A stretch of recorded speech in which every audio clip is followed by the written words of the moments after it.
Chapter 22, The Curse of the Diamond Dentures. Granny Regurgita, Dad said. Granny, I can explain. Go on then, Bargus, you snivelling little dollop of snot, Granny said. Believe it or not, that's one of the nicest things she's ever said to Dad. Well, Dad started sweating. There were crabs. Crabs? Granny raised one bristly eyebrow. Yes, and a big boom in the garden. And Gladys Potts's mattress. Go on. And skinny dipping. That ship over there. Oh, and the lawn screamed. Granny Regurgita was gawping at Dad like he'd gone round the twist. Phew, Dad said, smiling with relief. Now it's all much clearer, no? I'd never seen my granny looking lost for words before. Ahem. Calamitous Plank stepped out of the treasure chest and walked forward. I think I might be able to clear this whole messy thing up.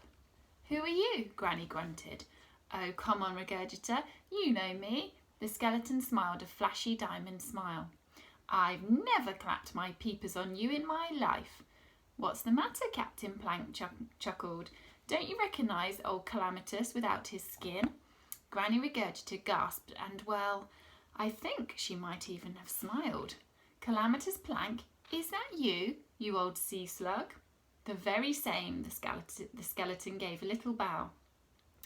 Granny scooped Gerp up in her massive arms and jumped off the broken staircase. She landed with an enormous thump. That made the ground shake. What have you done to yourself? She asked, putting Gerp down on the wet floor. Where's all your podge and your skin and your, she paused, face? It's a long story, Calamitous said, scratching bony fingers against the top of his skull with an ear-bursting squeak. I told a sea witch I loved her. Oh, how lovely, Nancy said. It was, Calamitous continued. The trouble was, I also told a mermaid I loved her. Oh, that's never a good idea, the Molar sisters joined in. "'S right, Calamitous said, shaking his head. My witchy love found out, and flash, crackle, I'm a walking skeleton with magical teeth that everyone wants to steal. Magpies are a nightmare. But how does that explain all this mess? Granny said, shuffling about, surveying the damage. Everyone turned and stared at Prince Grogba, who had been tied up with so much rope he looked more like a ball of wool than a goblin. Don't look at me, peasants, he spat.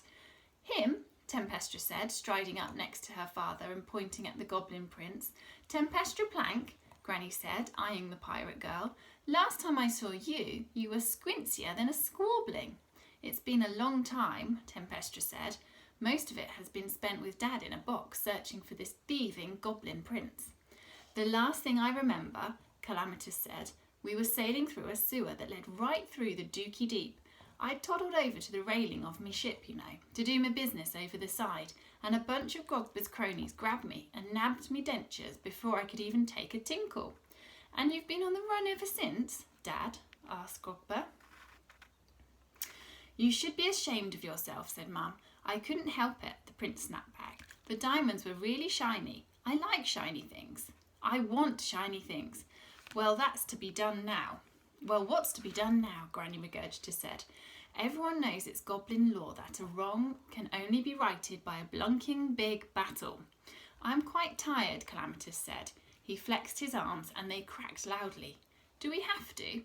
But Prince Grogba yelled, guards, and the huge reception hall suddenly filled with barrow goblins. They hadn't run off at all. Those sneaky little blighters had gone to round up the rest of the troops, knowing that they would need to fight the pirates. Grogba's army came pouring out of the dining room and from the garden. There was even a battalion waiting on the stairs with their spears raised and ready. Granny Regurgita looked at Calamitous and winked. I think that answers your question, she said.